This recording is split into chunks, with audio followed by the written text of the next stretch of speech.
Hi hello friends, good morning. Welcome back to my channel. Friends, ನೀವು ನೋಡ್ತಾ ಇದ್ದೀರಾ Kavitha's Kannada recipe channel. ಇನ್ನೇನು ಶ್ರಾವಣ ಮಾಸ ಬಂತು. ಡೈಲಿ ಒನ್ಸ್ ಇಲ್ಲ ಅಂದ್ರೂ ವೀಕ್ಲಿ ಒಂದ್ಸರಿ ನಾವು ಸ್ವೀಟ್ನ ಮಾಡೇ ಮಾಡ್ತೀವಿ, ಹೌದಲ್ವಾ? ಅಣ್ಣ ತಂಗಿ ಸ್ಪೆಷಲ್ ರಾಖಿ ಹಬ್ಬ ಬಂದರು ಕೇಳಬೇಕಾ, ಸ್ವೀಟ್ ಬೇಕೇ ಬೇಕು. ಸೊ ಮನೆಯಲ್ಲಿ ಮಕ್ಕಳು ಇರ್ತಾರೆ, ಅವ್ರಿಗೋಸ್ಕರ ಮಾಡ್ತೀವಿ. ಇಲ್ಲ ನಾವು ತವ್ರ ಮನೆಗೆ ಅಣ್ಣನ ರಾಖಿ ಕಟ್ಟೋದಕ್ಕೆ ಹೋಗೋದಕ್ಕೋಸ್ಕರ ನಾವು ಸ್ವೀಟ್ನ ಔಟ್ಸೈಡ್ ತೊಗೊಂಡು ಹೋಗ್ತೀವಿ. ಸೊ ಯಾಕೆ ಔಟ್ಸೈಡ್ ತರೋದು? ಬನ್ನಿ, ಸಿಂಪಲ್ ಆಗಿ ಮನೆಯಲ್ಲೇ ಒಂದು ಈಸಿ ಆದಂಥ ಮಿಲ್ಕ್ ಪೌಡರ್ ಬರ್ಫಿನ ಯಾವ ರೀತಿ ಮಾಡೋದಂತೇಳಿ ತೋರಿಸ್ತಾ ಇದ್ದೀನಿ. ಹೆಲ್ದಿ ಆದಂಥ ಸ್ವೀಟ್ನ ತೊಗೊಂಡೋಗಿ ರಕ್ಷಾಬಂಧನನ ನೀವು ಸಿಂಪಲ್ ಆಗಿ ಹ್ಯಾಪಿಯಾಗಿ ಆಚರಿಸಿ, ಓಕೆನಾ? ಸೊ ಫ್ರೆಂಡ್ಸ್, ಬನ್ನಿ ಹಾಗಾದರೆ ಈ ರೆಸಿಪಿನ ಯಾವ ರೀತಿ ಮಾಡೋದು, ಇದಕ್ಕೆ ಬೇಕಾಗುವ ಸಾಮಾನುಗಳು ಯಾವಂತೇಳಿ ತೋರಿಸ್ತೀನಿ. ಬನ್ನಿ ನೋಡ್ಕೊಂಬರೋಣ.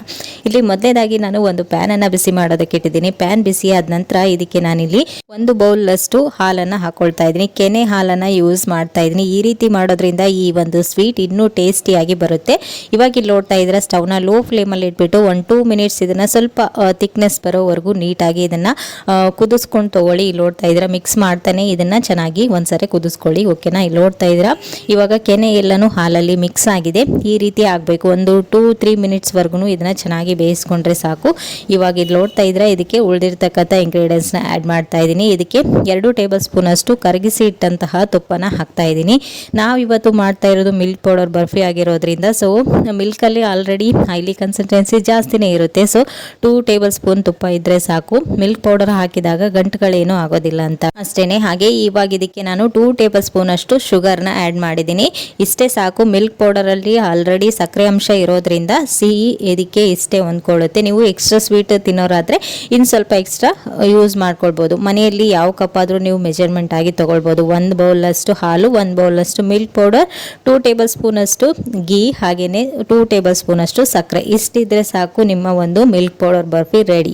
ಇವಾಗ ಇಲ್ಲಿ ನೋಡ್ತಾ ಇದ್ದೀರಾ, ಚೆನ್ನಾಗಿ ಸಕ್ಕರೆ ಕರಗಿದೆ. ಇವಾಗ ಇದಕ್ಕೆ ನಾನು ಸ್ವಲ್ಪನೇ ಬ್ಯಾಚ್ ವೈಸಲ್ಲಿ ಈ ಮಿಲ್ಕ್ ಪೌಡರ್ನ ಸೇರಿಸ್ಕೊಂಡು ಮಿಕ್ಸ್ ಮಾಡ್ಕೊಳ್ತಾ ಇದ್ದೀನಿ. ಸ್ಟವ್ನ ಲೋ ಟು ಹೈ ಫ್ಲೇಮಲ್ಲಿ ಅಡ್ಜಸ್ಟ್ ಮಾಡಿಕೊಂಡು ಈ ಒಂದು ಮಿಲ್ಕ್ ಪೌಡರ್ನ ಮಿಕ್ಸ್ ಮಾಡ್ಕೊಳ್ಳಿ.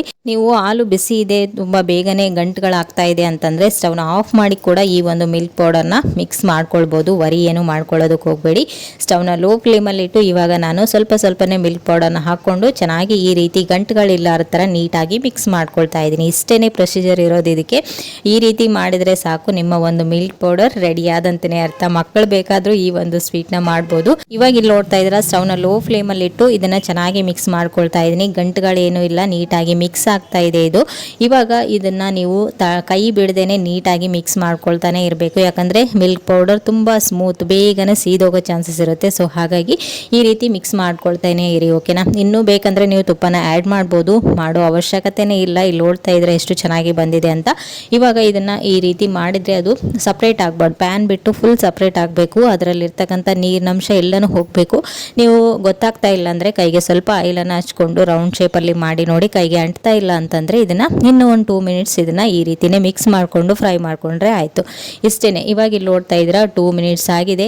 ಪ್ಯಾನ್ ಬಿಟ್ಟು ಎಲ್ಲನೂ ಸಪ್ರೇಟ್ ಆಗ್ತಾ ಇದೆ, ನೋಡ್ತಾ ಇರ್ಬೋದು ನೀವು. ಈ ರೀತಿ ಆದ ತಕ್ಷಣ ಸ್ಟವ್ ಆಫ್ ಮಾಡಿಕೊಂಡು ಇದನ್ನು ತಣ್ಣಗಾಗಲು ಬಿಡಬೇಕು. ಪ್ಯಾನ್ ತುಂಬ ಬಿಸಿ ಇರೋದ್ರಿಂದ ಹಾಗೆ ಬಿಟ್ಟರೆ ಸೀದೋಗೋ ಚಾನ್ಸಸ್ ಇರುತ್ತೆ. ಸೊ ಅದಕ್ಕೆ ಇದನ್ನು ಪ್ಯಾನಿಂದ ಇನ್ನೊಂದು ಬೌಲಿಗೆ ಬೇಕಾದರೂ ನೀವು ಟ್ರಾನ್ಸ್ಫರ್ ಮಾಡ್ಕೊಳ್ಬೋದು. ಇಲ್ಲಿ ನೋಡ್ತಾ ಇದ್ರೆ ನಾನು ಅದೇ ಪ್ಯಾನಲ್ಲಿನೇ ಇದನ್ನು ಚೆನ್ನಾಗಿ ಒಂದ್ಸರಿ ನಾದ್ಕೊಳ್ತಾ ಇದ್ದೀನಿ. ಸ್ವಲ್ಪ ತಣ್ಣಗಾದ ನಂತರ ಕೈಗೆ ಸ್ವಲ್ಪ ತುಪ್ಪ ಅಥವಾ ಎಣ್ಣೆನ ಹಚ್ಕೊಂಡು ಈ ರೀತಿ ಚೆನ್ನಾಗಿ ಮಿಕ್ಸ್ ಮಾಡ್ಕೊಂಡ್ರೆ ಆಯಿತು. ಸ್ಮೂತ್ ಆಗೋವರೆಗೂ ಇದನ್ನು ಮಿಕ್ಸ್ ಮಾಡ್ಕೊಳ್ಬೇಕು. ನಾವು ಮೊದಲಿಗೆ ತೋರಿಸಿದ್ನಲ್ವ ನಿಮಗೆ, ಡಬಲ್ ಲೇಯರಲ್ಲಿ ಮಾಡೋದ್ರಿಂದ ಇದಕ್ಕೆ ಒಂದು ಸ್ವಲ್ಪ ಚೇಂಜನ್ನು ಕೊಡೋಣ. ಎಲ್ಲ ಮಿಲ್ಕ್ ಪೌಡರ್ ಬರ್ಫಿ ಇಷ್ಟೇ ಶೇಪ್ ಮಾಡಿಬಿಟ್ರೆ ಮುಗ್ದೋಯ್ತು. ಆರಾಮಾಗಿ ನೀವು ಈ ಒಂದು ಮಿಲ್ಕ್ ಪೌಡರ್ ಬರ್ಫಿ ರೆಡಿ ಆದಂತೆಯೇ ಅರ್ಥ. ಸೊ ಇವತ್ತು ಡಿಫ್ರೆಂಟ್ ಆಗಿ ಸ್ವಲ್ಪ ರಕ್ಷಾಬಂಧನ ಎಲ್ಲನೂ ಇದೆ ಅಲ್ವಾ, ಸೊ ಸ್ವಲ್ಪ ಡಿಫ್ರೆಂಟ್ ಆಗಿ ಮಾಡೋಣ ಅಂತೇಳಿ ಇವಾಗ ಇಲ್ಲಿ ನೋಡ್ತಾ ಇದ್ರೆ ವೈಟ್ ಪಾರ್ಟಿಗೋಸ್ಕರ ನಾನು ಸ್ವಲ್ಪ ಪೌಡರ್ನ ಎತ್ತಿಟ್ಟಿದ್ದೀನಿ. ಇಲ್ಲಿ ನೋಡ್ತಾ ಇದ್ದೀರಾ, ಇವಾಗ ಇದಕ್ಕೆ ಉಳಿದಿರ್ತಕ್ಕಂಥ ಪಾರ್ಟಿಗೆ ನಾವು ಫುಡ್ ಕಲರ್ನ ಆ್ಯಡ್ ಮಾಡ್ತಾ ಇದ್ದೀನಿ. ನೀವು ಯಾವ ಕಲರ್ ಇದ್ರೂ ಆ್ಯಡ್ ಮಾಡ್ಬೋದು. ನಾನಿಲ್ಲಿ ಕೇಸರಿ ಕಲರ್ನ ಹಾಕ್ತಾ ಇದ್ದೀನಿ. ಇದನ್ನು ಹಾಕ್ಬಿಟ್ಟು ಚೆನ್ನಾಗಿ ಒಂದ್ಸರಿ ಮಿಕ್ಸ್ ಮಾಡ್ಕೊಳ್ಬೇಕು. ಕೇಸರಿ ಮತ್ತು ವೈಟ್ ಈ ರೀತಿ ಪಾರ್ಟಲ್ಲಿ ಮಾಡ್ಕೊಳ್ಳಿ. ಇದನ್ನು ಚೆನ್ನಾಗಿ ಒಂದ್ಸರಿ ಕೈಗೆ ತುಪ್ಪ ಅಥವಾ ಎಣ್ಣೆನ ಸವರ್ಕೊಂಡು ಇದನ್ನು ನೀಟಾಗಿ ಈ ರೀತಿ ಎಲ್ಲನೂ ಕಲರ್ ಚೇಂಜ್ ಆಗೋವರೆಗೂ ನೀಟಾಗಿ ಮಿಕ್ಸ್ ಮಾಡ್ಕೊಂಡು ತೊಗೊಳ್ಳಿ, ಓಕೆನಾ? ತುಂಬ ಸ್ಮೂತ್ ಆಗಬೇಕು, ಆವಾಗನೇ ಈ ಒಂದು ಬರ್ಫಿ ಕ್ರ್ಯಾಕ್ಗಳೇನೂ ಆಗೋದಿಲ್ಲ, ನೀಟಾಗಿ ಸ್ಮೂತಾಗಿ ಬರುತ್ತೆ. ನಾವು ಔಟ್ಸೈಡ್ ಮಾರ್ಕೆಟ್ಗಳಲ್ಲೆಲ್ಲ ತರ್ತೀವಲ್ವ, ಸೇಮ್ ಅದೇ ಥರ ಅನಿಸುತ್ತೆ ನಿಮಗೆ. ಈ ಒಂದು ಮೆಥಡ್ನ ನೀವು ಪರ್ಫೆಕ್ಟಾಗಿ ಮಾಡಬೇಕು. ಇಲ್ಲಾಂದರೆ ನೀವು ಮನೆಯಲ್ಲಿ ಮಾಡಿ ಇಟ್ಟ ತಕ್ಷಣ ಅದು ಕ್ರ್ಯಾಕ್ಗಳೆಲ್ಲ ಬಿಟ್ಕೊಂಡು ಪುಡಿ ಆಗಿಬಿಡುತ್ತೆ ಬೇಡ. ಸೊ ಹಾಗಾಗಿ ಇವಾಗ ಇಲ್ಲಿ ನೋಡ್ತಾ ಇದ್ದೀರಾ, ವೈಟ್ ಪಾರ್ಟ್ ಇತ್ತಲ್ವ, ಅದನ್ನು ಸಣ್ಣ ಉಂಡೆಗಳನ್ನಾಗಿ ಮಾಡಿ ತೊಗೊಳ್ತಾ ಇದ್ದೀನಿ. ಇದನ್ನೆಲ್ಲ ಮಾಡಿ ಇಟ್ಕೊಂಡ ನಂತರ ಈ ಒಂದು ಕೇಸರಿ ಕಲರ್ ಪಾರ್ಟನ್ನು ತೊಗೊಂಡು ಅದರಲ್ಲಿ ನಾವು ಹೋಳಿಗೆನ ಗೋಡಂಬಿನ ಯಾವ ರೀತಿ ಫಿಲ್ ಮಾಡ್ತೀವಿ ಅಲ್ವಾ, ಸೇಮ್ ಅದೇ ಥರನೇ ಫಿಲ್ ಮಾಡಿದರೆ ಆಯಿತು. ಸೊ ನೋಡ್ತಾ ಇದ್ರೆ ಕೇಸರಿ ಪಾಟನ್ನು ಈ ರೀತಿ ಮಾಡಿಕೊಂಡು ಅದ್ರ ಸೆಂಟ್ರಲ್ಲಿ ವೈಟ್ ಪಾಟನ್ನು ಇಟ್ಟು ಇದನ್ನು ರೌಂಡ್ ಶೇಪಲ್ಲಿ ಮಾಡ್ಕೊಳ್ಳೋದಷ್ಟೇ. ಸೊ ಫ್ರೆಂಡ್ಸ್ ನೋಡಿದ್ರಲ್ವಾ ಎಷ್ಟು ಸುಲಭವಾಗಿ ನಾವು ಒಂದು ಡಿಫ್ರೆಂಟ್ ಆದಂತಹ ಮಿಲ್ಕ್ ಪೌಡರ್ ಬರ್ಫಿನ ಮಾಡ್ಬೋದಂತೇಳಿ. ನೀವು ಕೂಡ ಮನೆಯಲ್ಲಿ ಒಂದ್ಸರಿ ಟ್ರೈ ಮಾಡಿ ಹೇಗೆ ಬಂತು ಅಂತೇಳಿ ನನಗೆ ಕಮೆಂಟಲ್ಲಿ ತಿಳಿಸಿ, ಓಕೆನಾ. ಇವಾಗ ಇಲ್ಲಿ ನೋಡ್ತಾ ಇದ್ರೆ ಎಷ್ಟು ರೌಂಡ್ ಆಗಿ ಚೆನ್ನಾಗಿ ಕಲರ್ಫುಲ್ ಆಗಿ ಕಾಣಿಸ್ತಾ ಇದೆ ಅಲ್ವಾ. ಇವಾಗ ಇದ್ರ ಮೇಲ್ಗಡೆ ಸ್ವಲ್ಪ ಈ ರೀತಿ ಮಾಡಿ ಅದ್ರ ಮೇಲ್ಗಡೆ ಏನಾದರೂ ಹಚ್ಬಹುದು ನೀವು, ಸಿಲ್ವರ್ ಕವರ್ ಆಗಿರ್ಬೋದು, ಗೋಡಂಬಿ, ಬಾದಾಮಿ ಯಾವುದಾದ್ರೂ ನೀವು ಈ ರೀತಿ ಮಾಡ್ಬೋದು, ಓಕೆನಾ. ಇಲ್ಲಿ ನೋಡ್ತಾ ಇದ್ರೆ ಎಷ್ಟು ಕಲರ್ಫುಲ್ ಆಗಿ ಕಾಣಿಸ್ತಾ ಇದೆ ಅಲ್ವಾ. ಇದನ್ನ ಕಟ್ ಮಾಡಿ ಕೂಡ ತೋರಿಸ್ತೀನಿ ನಿಮಗೆ. ನೋಡ್ತಾ ಇದ್ರ ಒಳಗಡೆ ಈ ರೀತಿ ವೈಟ್ ಪಾರ್ಟ್, ಮೇಲ್ಗಡೆ ನೋಡ್ತಾ ಇದ್ರ ಮೇಲ್ಗಡೆ ನಾನು ಚೆನ್ನಾಗಿ ಕಾಣಿಸೋದಕ್ಕೋಸ್ಕರ ಇದಕ್ಕೆ ಗೋಡಂಬಿನ ಈ ರೀತಿ ಕಟ್ ಮಾಡಿ ಹಾಕ್ತಾ ಇದ್ದೀನಿ. ನೀವು ಪಿಸ್ತಾ, ಬಾದಾಮಿ ಯಾವ್ದು ಬೇಕಾದ್ರೂ ಹಾಕ್ಬಹುದು. ಹಾಗೆ ಸಿಲ್ವರ್ ಕವರ್ ಕೂಡ ಸಿಗುತ್ತೆ ನಿಮಗೆ, ಅದನ್ನ ನೀವು ಈ ರೀತಿ ಅಪ್ಲೈ ಮಾಡ್ಬೋದು, ತುಂಬಾನೇ ಚೆನ್ನಾಗಿ ಕಾಣಿಸುತ್ತೆ. ಸೊ ಫ್ರೆಂಡ್ಸ್ ನೋಡ್ತಾ ಇದ್ದೀರಲ್ವಾ, ರಾಖಿ ಜೊತೆಗೆ ಈ ಒಂದು ಸ್ವೀಟ್ ಇದ್ರೆ ಇನ್ಯಾರು ಬೇಡ ಅಂತಾರಲ್ವಾ.